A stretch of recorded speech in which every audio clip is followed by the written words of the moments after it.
Joining me now, host of Media Buzz, Howie Kurtz. Howie, good to see you.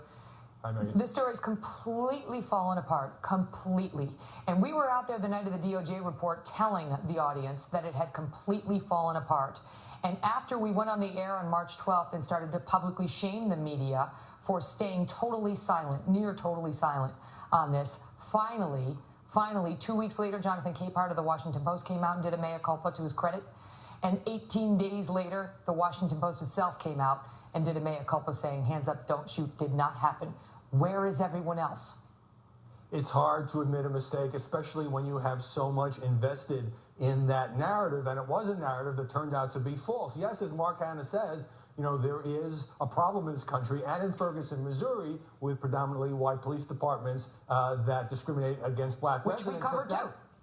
Exactly, but that doesn't mean that what happened in this case, we should suspend judgment. And it is hard to do what you did, Megan, early on, and to say, wait for the facts and don't rush to judgment when you have a media mob stampeding in one direction and because you get accused of being an apologist for the police or flat out racially insensitive. That's exactly what happened. I mean, to me, it's like you get used to it because they said I was racially insensitive when I urged caution in the Duke coverage and in the Trayvon Martin coverage and now in this coverage, but you can't look at it as a cheerleader. And that's what's happened in the mainstream media. If you question the narrative in some of these stories, you must be a racist. You must be an Islamophobe. We're going to get to that with Ayaan Hirsi Ali next.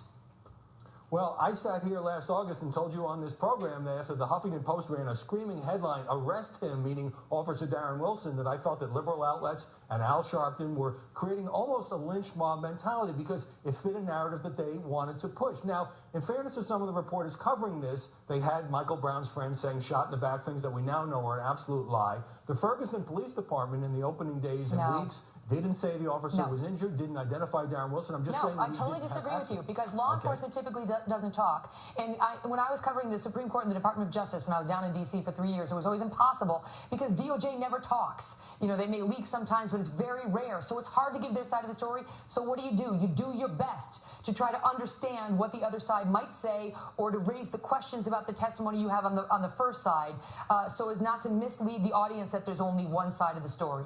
Oh, I'm not excusing it. I'm trying to explain that this helps explain how one side, the side that said that this unarmed black kid, this sweet kid, as the Associated Press put it, was gunned down. Well, the friend of that sweet kid, Dorian Johnson, who is the liar in this case, according to the DOJ, now has a job with the city of Ferguson, now has a job with the city, and Officer Wilson, who's the real victim here, who was attacked by somebody and who has lost his entire career, has no job.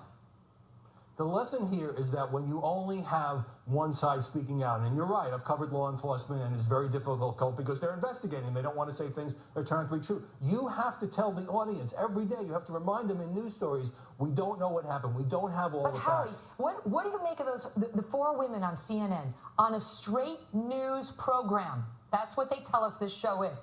Look at them. Straight news program with the sign and the hands up. Just look at them. Where's their apology? I haven't seen it, and I am still waiting.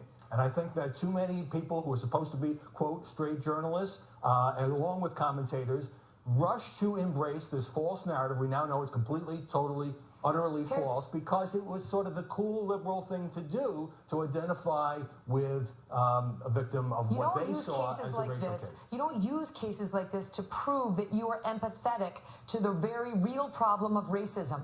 You don't do that. You have to report with an open mind. You're not there to be a cheerleader for one side or the other. You're there to present both sides. Here's my last question for you. Pete Williams, to his credit, got that Boston Marathon terror reporting dead on. And the mainstream media hailed him as a hero for getting it right, which he did.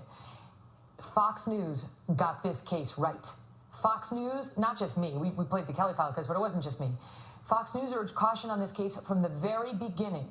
And TV Newser, to its credit, did something. This was nice. I appreciated this. But it wasn't just me. I'll say for the record, Sean Hannity had a lot of segments. Plus O'Reilly had a lot of segments urging caution. Would the mainstream media ever hail them as heroes like we heard about Pete Williams for urging what turned out to be the correct coverage in this story?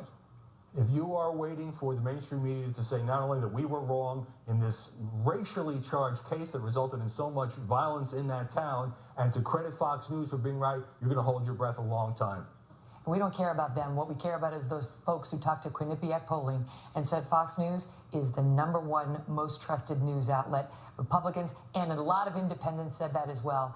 And this is exactly the reason why. We should never fall into the trap of trying to turn a news story into a cause or a crusade or a narrative. We have to look at the facts in each case. I think this is evidence of that. None of us is perfect, but when we get it wrong, we should say so. We'll all try to do a better job of that. Howie, good to see you. My pleasure. Well, when Governor Bobby Jindal urged